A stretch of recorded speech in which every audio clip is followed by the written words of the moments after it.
Ju njohim me edicionin informativ të lajmeve. Kjo është Radio 7.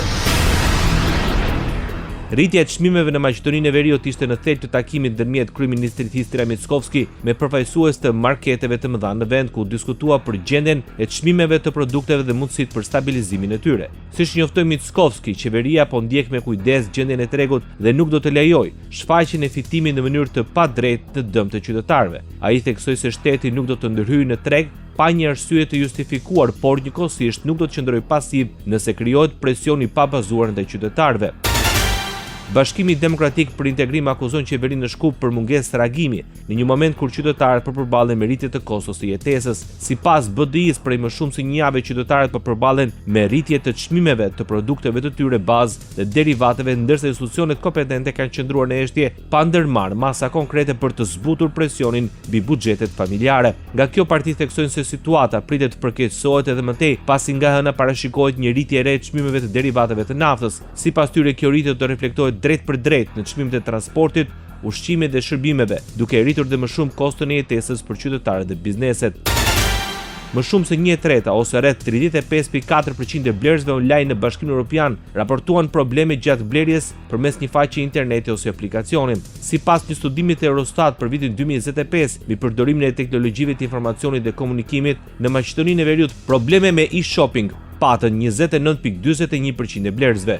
Ndër vendet e Bashkimit Evropian, përqindja më e lartë e klientëve që kanë pasur probleme është regjistruar në Maltë me 64.5% dhe në Holland me 57.9%.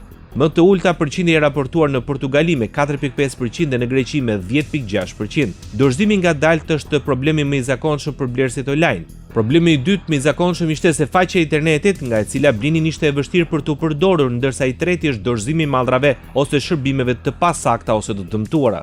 Radio 7, zëri pozitiv i qytetit. Kryeministri Edi Rama paralajmëron se siguria e Kosovës është e lidhur drejt për drejt me atë të Shqipërisë. Çdo kërcënim ndaj Prishtinës ai cilësoi si rrezik edhe për Tiranën. Në intervistë për mediat turke, Rama i konsideroi të pa baza pretendimet e presidentit serb për një aleancë të supozuar ushtarake mes Shqipërisë, Kosovës dhe Kroacisë. Kosova është e pavarur, është republik, ky proces është i pakthyeshëm. Nëse Kosova preket edhe Shqipëria, nëse Kosova është në një kërcënim ekzistencial, Shqipëria është në një kërcënim ekzistencial, u shpreh Edi Rama. Kryeministri theksoi se presidenti Aleksandar Vučić mbetet një lindër që sipas tij vuan nga makti i Kosovës, gjë që është hyrë të bëjë deklarata pa kuptim.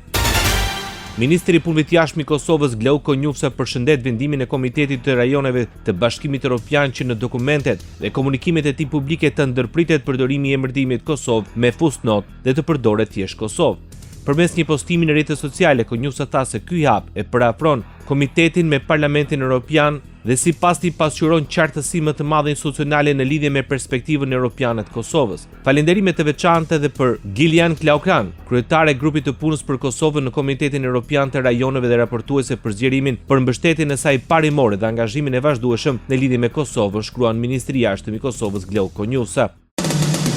Ndoqët lajmet shkurt në Radio 7, zëri pozitiv i qytetit.